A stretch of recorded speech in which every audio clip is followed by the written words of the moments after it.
주 예수라. 오늘은 신명기 31장을 읽게 됩니다. 신명기 31장부터 마지막 34장까지는 모세의 고별 설교의 결론에 해당합니다. 1차, 2차, 3차 설교를 마치고 이제 마지막 마무리를 짓는 그런 말씀이 시작됩니다. 특별히 오늘 말씀 중에서 우리 묵상의 주제가 그 땅을 얻게 하라. 이 세상을 살아가는 우리 성도들이 가야 할 그 땅이 어딥니까? 히브리서에 나오는 파트리스, 우리가 본향이라고 하는 곳입니다. 우리 7절 말씀을 함께 읽습니다.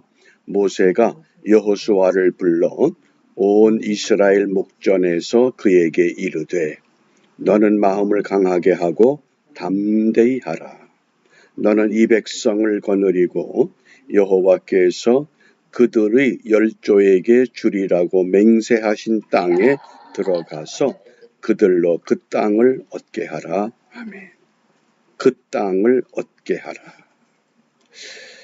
우리 신명기 결론을 읽기 시작하면서 신명기의 그 특별한 주제와 구조를 기억해 주시기 바랍니다. 신명기가 두 가지 언약이 핵심입니다. 5장의 호렙산 언약 또는 시내산 언약. 호렙산 언약의 대상은 애굽에서 나온 출애굽 세대들을 향한 언약의 말씀입니다. 또 29장에서 약속의 땅에 들어가야 할 광야 세대, 출애굽 세대들은 광야에서 전부 묻히고 맙니다. 이제 광야에서 새롭게 시작했던 광야 1세대, 그들이 앞으로 언약의 땅에 들어가기 위해서 모세는 모압 땅에서 다시 한번 언약을 맺습니다. 그러므로 이 모압 땅에 들어가서 맺은 언약은 호렙산 언약은 10가지 계명으로 간단하게 소개되지만 모압 땅에서 맺은 언약은 많은 규례들을 소개합니다. 다양한 민족들, 다양한 우상들이 즐비한 약속의 땅에 들어가서 하나님의 백성들이 어떤 삶을 살아야 될 것을 아주 자세하게 말씀하셨습니다. 그리고 큰 주제가 복과 저주 또는 생명과 사망입니다. 특별히 28장에 보면 우리가 자주 듣는 말씀, 들어가도 복을 받고 나가도 복을 받고 들어가도 저주를 받고 나가도 저주를 받는다. 그게 28장에 소개되는 말씀입니다. 이 큰 틀을 가지고 이제 오늘 말씀을 좀 구체적으로 살펴봅니다. 2절 말씀입니다. 곧 그들에게 이르되 내가 오늘날 120세라. 모세의 나이가 120이 되었다 말씀합니다. 내가 더는 출입하기 능치 못하고, 여기 출입하기 능치 못하다, 모세가 어떤 질고가 있어서가 아니라 하나님이 더 이상 모세의 사역을 하지 못하도록 멈추게 하셨다 그 뜻입니다. 분명히 모세는 말씀에 보면 나이 120이 됐지만은 눈이 흐리지 아니하고 기력이 쇠하지 않았다 분명하게 말씀합니다. 그럼에도 불구하고 내가 더는 출입하기 능치 못하고 하나님의 백성들을 이끌고 여기까지는 왔는데 요단을 건너서 약속의 땅에는 들어가지 못하게 하신다. 그래서 여호와께서도 내게 이르시기를 너는 이 요단을 건너지 못하리라. 그게 출입하기에 능치 못하다 그 뜻입니다. 무슨 건강에 육신에 문제가 있어서 그런 것이 아닙니다. 이게 120세라고 하는 것이 성경에서 매우 중요한 의미를 갖습니다. 오늘날도 유대인들은 어른들을 향해서 이렇게 축복의 말을 외칩니다. 하임 메아 에스림. 하임 메아 에스림. 하임은 생명을 말합니다. 메아 에스림은 120입니다. 그래서 120세까지 장수하세요. 우리가 새해가 되면 새해 복 많이 받으세요. 이렇게 덕담을 나누지만은 유대인들은 하임, 메아, 에스림. 그래서 120이라고 하는 것이 그 숫자가 굉장히 중요합니다. 그런데 사실은 120세까지 사는 유대인들이 흔치 않습니다. 아무리 의학이 발달해도 120까지 산다고 하는 게 쉬운 건 아닙니다. 그래서 유대인의 전통은 110세가 가장 화려한 나이입니다. 그것이 지혜로운 사람은 110세까지 살 수 있다. 이렇게 깨우칩니다. 그래서 120이라고 하는 것이 어떻게 시작이 됐느냐? 창세기 6장 3절에 여호와께서 가라사대 나의 신이 영원히 사람과 함께하지 아니하리니 이는 그들이 육체가 됨이라. 그러나 그들의 날은 120년이 되리라. 노아 때에 하나님께서 죄악이 너무 관영합니다. 평균 나이가 900이 넘도록 살았기 때문에 120으로 제한시키셨다. 무엇 때문에? 인간들이 사악하고 죄를 많이 짓기 때문에. 900년 동안 살면서 죄를 짓는다 그러면 얼마나 많이 짓겠어요. 그러니까 120이다. 그런데 모세가 그 나이에 된 겁니다. 그래서 모세를 기점으로 해서 유대인들이 존경하는 110세의 아주 지혜로운 사람이 성경에 두 사람입니다. 요셉과 여호수아입니다. 그래서 요셉은 모세 이전에, 그리고 모세를 기점으로 여호수아는 모세의 후계자로 언약의 땅에서 이렇게 존경받는 지혜로운 인물. 그러면 그 110세를 기준으로 할 때 요셉과 여호수아를 꼽습니다. 그러면 오늘 이 여호수아를 통해서 하나님이 이제 어떻게 일을 진행시키시는가? 3절입니다. 여호와께서 이미 말씀하신 것과 같이 여호수아가 너를 거느리고 건널 것이요. 내 하나님 여호와 그가 내 앞서 건너가사 이 민족들을 내 앞에서 멸하시고 너로 그 땅을 얻게 하실 것이며. 여기 중요한 메시지가 있습니다. 여호수아가 먼저 건너가는 것이 아니라 내 하나님 여호와 그가 내 앞서 건너가사. 하나님이 먼저 건너가신다고 말씀합니다. 바꿔 말하면 우리가 어떤 길을 가고자 할 때 내가 그 길을 가는 것이 아니라 내 앞에 누가 먼저 가십니까? 하나님이 먼저 우리 앞서서 가신다고 하는 것, 이것을 분명히 기억해야 됩니다.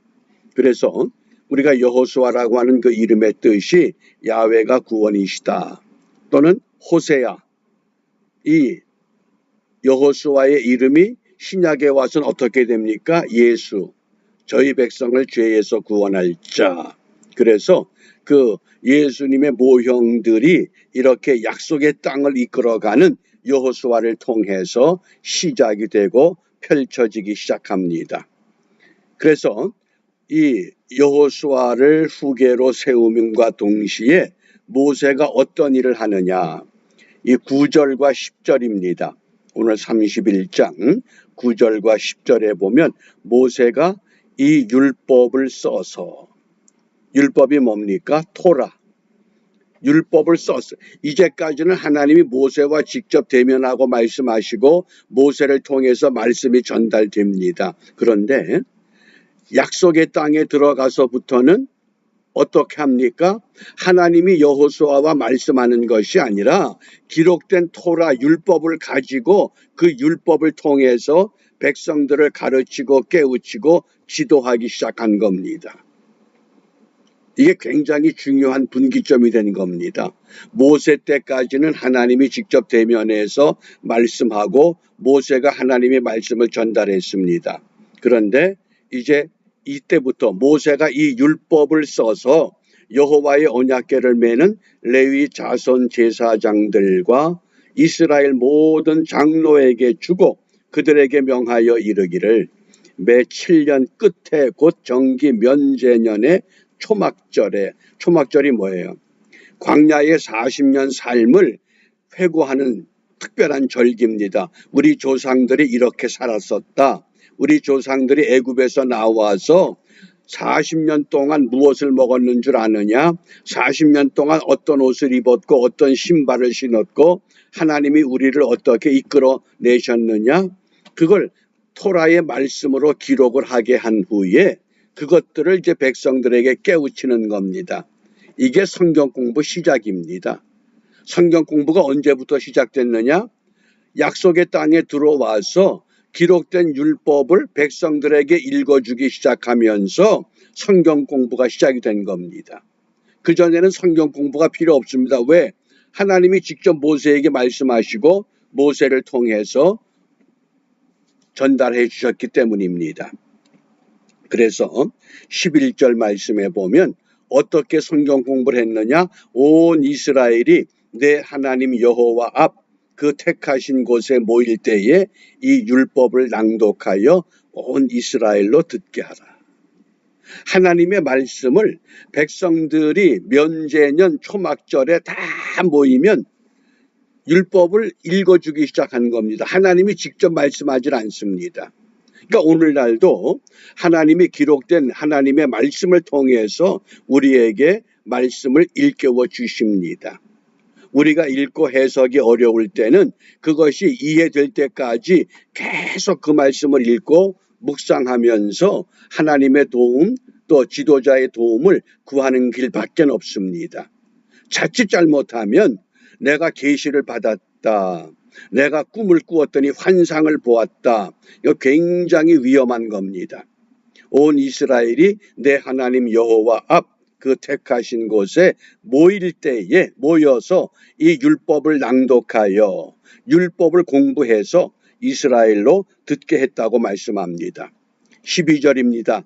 누가 들었느냐? 곧 백성의 남녀와 유치와 어린아이들까지 내 성 안에 우거하는 타국인까지를 모으고 그들로 듣고 배우고 내 하나님 여호와를 경외하며 이 율법의 모든 말씀을 지켜 행하게 하라. 그러니까 하나님의 백성들과 더불어 사는 모든 민족들, 유대인만이 아니라 타국인까지도 이 말씀을 깨우쳐 알게 하라고 하는 것, 그것이 율법을 기록한 목적입니다.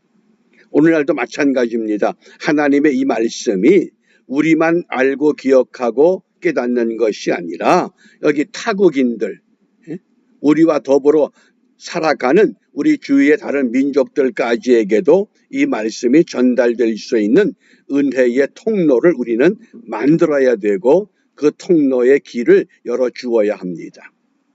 그래서 13절 말씀입니다. 또 너희가 요단을 건너가서 얻을 땅에 거할 동안에 이 말씀을 알지 못하는 그들의 자녀로 듣고 내 하나님 여호와 경외하기를 배우게 할지니라. 이게 자녀들에게 말씀을 가리킨다고 하는 것, 이게 굉장히 중요한 겁니다. 제가 아주 오래전에 어느 그 집사님 부부를 만났는데 그분들이 자기 자녀들에게 성경 과외 공부를 시켜달라고 해서 특별 과외 공부한 때가 있습니다. 그 참 흔치 않은 일입니다. 일반 과목을 과외 공부시키는 건 쉬운 일이지만은 성경 과외 공부를 제가 그래서 특별 과외 공부를 몇 번 시켰습니다. 창세기부터 요한계시록까지 어떻게 읽어야 되고 어떻게 살아야 되느냐. 그런데 이 말씀 과외 공부를 했던 유명한 사람이 있습니다. 그 배우 남궁원 씨의 아들, 그 아들이 하버드 대학 나왔죠. 그 어머니가 어릴 때부터 다른 건 과외를 안 시켰는데 성경 과외 공부를 시켰다고 그럽니다. 그래서 그 말씀이 꾸준히 맥을 이어서 오늘의 이 아들을 세우게 되었다. 그런 간증을 들어봤습니다. 그만큼 오늘 하나님께서 너희 자녀들이 약속의 땅에 들어가서 하나님 여호와 경외하기를 배우게 해야 된다. 그런데 어떻게 됐습니까?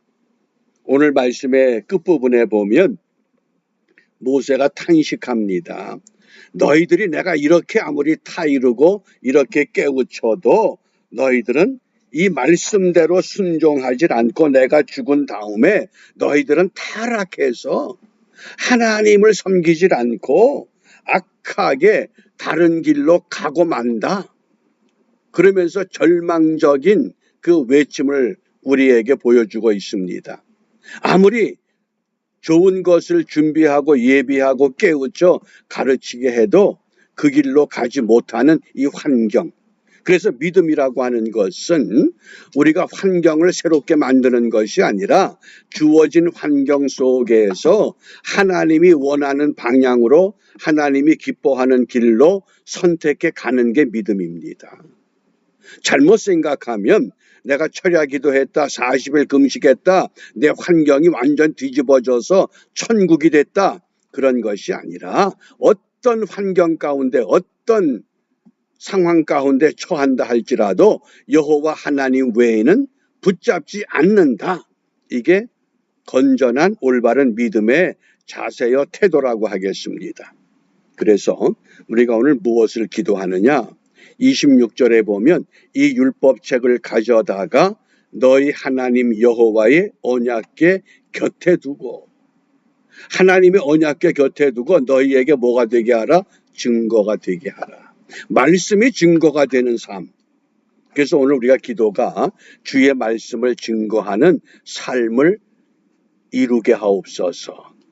오늘 이 아침에 신명기 31장의 말씀을 전하고 듣는 우리 모든 성도들, 또 동영상을 통해서 이 말씀을 듣는 모든 성도들, 우리가 있는 그 삶의 자리에서 나를 통해서 하나님의 말씀이 읽혀지고 하나님의 말씀이 보여지고 하나님의 말씀이 열매 맺는 믿음의 삶을 성공적으로 감당해 나가시기를 바랍니다. 그래서 우리 금년 표가 주와 동행 365, 하나님의 말씀을 우리의 삶 속에 바르게 생활화하는 일에 승리하는 우리 모두가 되시기를 주님의 이름으로 축복합니다. 기도하겠습니다.